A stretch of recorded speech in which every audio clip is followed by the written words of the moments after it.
I was scrolling yesterday unintentionally, saw a video. This guy, he's got a blue check mark, has a podcast, has a course, and he's explaining in detail exactly how to do what he does, step by step. Here's the framework, here's the template, here's how I build my agency, and he's got comments, thousands of them, people saying thanks, great value, this is gold. But I looked at his revenue. He's not public about it, but I know it's not good. He's making less than a mid level corporate manager who takes 3 coffee breaks before 10 a.m. And he's out here giving away the whole store for free with a smile. Here's the thing that nobody in education space tells you. When you teach people how to do what you do, you are not building authority. You are building a seminar circuit. You are training your audience to never pay you.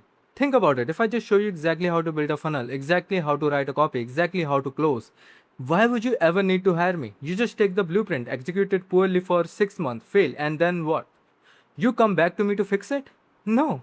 You go find another free blueprint because that's the behavior I trained you into. You taught them that your expertise is free and then you get confused why they don't pay.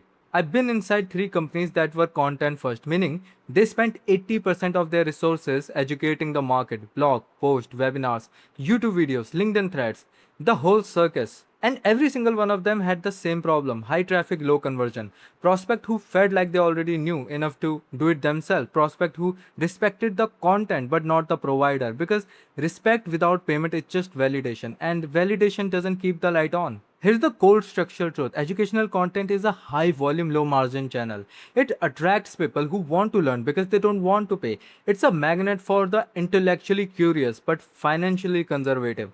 And before you say, but Gary Vee says education is the new marketing. Gary Vee sells to 19 years old who have no money. His revenue comes from volume, e-commerce, merch, volume.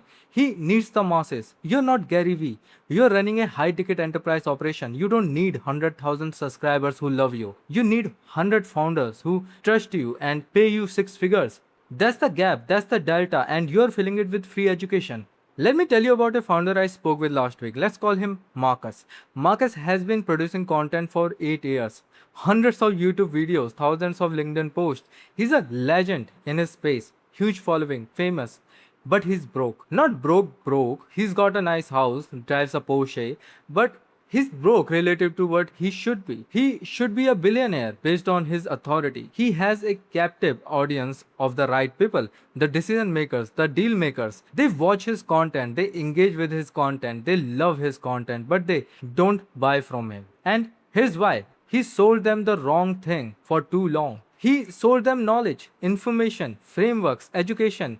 So now his brand is that guy who teaches, not that guy who fixes things. There's a profound difference when you teach. You're the professor. When you fix, you're the surgeon. The professor educates the masses. The surgeon operates on the one. The professor model is tuition. The surgeon's model is a fee. The professor has an auditorium. The surgeon has an operating table.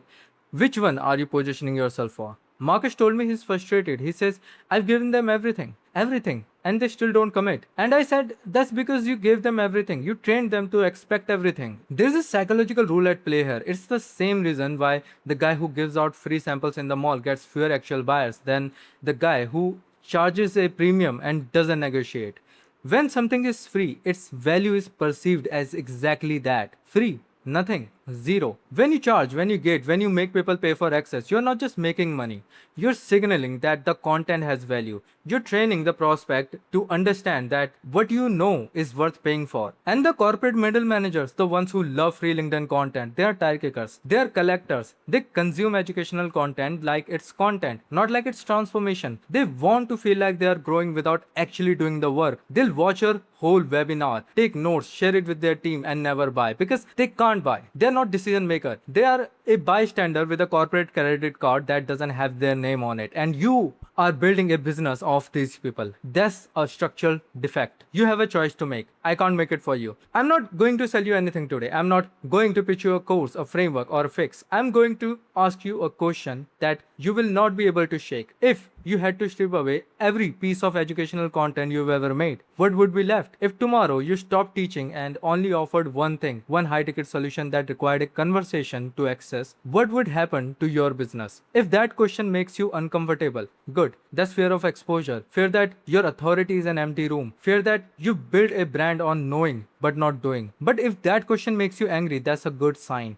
That means there's something there, something valuable, something you're not fully exploiting yet. You can keep educating the masses, or you can keep getting thousands of likes and thanks for the value comments. That's a fine life. It's not a builder's life, but it's a life. Or you can stop giving away the main course for free. You can treat your content like the menu, not the meal. You can start talking about the outcomes instead of processes. You can start describing the structure of the problem instead of the step by step fix. The builders in this room know what I'm saying. They can feel it. They've been suspecting this for months, maybe years, that their content strategy is actually repelling their ideal clients, that they're attracting tire kickers while the high ticket founders scroll past because they don't see themselves in the how to crowd. I don't give a shit about the tire kickers. I'm not here to build a community. I'm not here to grow an audience. I'm here to build structural truth in the hands of founders who are ready to stop playing the volume game and start building the plumbing. If that's you, here's what you do. Don't subscribe, don't follow, don't like, don't comment. I don't need your engagement. Just go look at your last 10 pieces of content. Ask yourself, am I teaching or am I demonstrating the right to charge? Am I attracting students or am I announcing the presence of a surgeon? That's the question. Answer it honestly. And then maybe, if you are serious, you know where to find me. Let's build something real, or let's stop pretending.